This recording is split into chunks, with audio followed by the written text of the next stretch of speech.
In today's video, I'm going to teach you how to send behalf of in Outlook. If you need to email someone from your own account but represent a shared mailbox, a team address, or a colleague, Outlook lets you do that using the Send on Behalf of feature. Before we begin, a quick note. You must already have permission from the mailbox owner or your administrator to send on their behalf. Without that, Outlook will block the message or return a permissions error. Also, Send on behalf of is different from send as. With Send on behalf of, recipients will see that the message came from you on behalf of another mailbox, which adds transparency to who wrote the email. Start by opening your web browser and heading to Outlook. You can search for Outlook or go directly to the Outlook website, then sign into your account.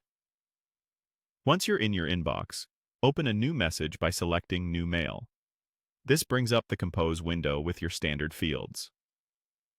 Near the top of the Compose window, look for the From line. There's a small drop-down arrow next to your name. Click that drop-down to expand your sending options. Then choose Other Email Address. This is where you tell Outlook which mailbox you want to represent. Type the email address you're authorized to send on behalf of. As you type, Outlook may suggest matches. Select the correct one if it appears.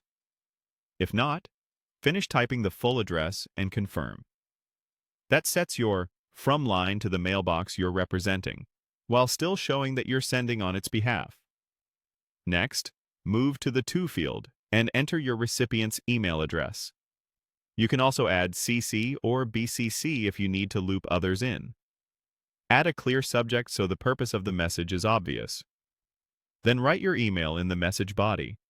Keep your tone and formatting professional, and feel free to attach files or insert links just as you would with any message.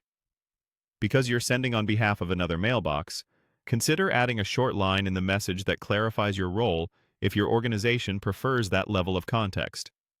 When everything looks good, you're ready to proceed. The recipient will see that the message was sent by you on behalf of the mailbox you selected. If you get a permissions warning at this point, it means your account hasn't been granted Send on Behalf rights yet. Reach out to your admin or the mailbox owner to request access. That's all there is to it. You navigated to Outlook, opened a new email, switched the From address to the appropriate mailbox, added your recipient, and composed your message using Send on Behalf of.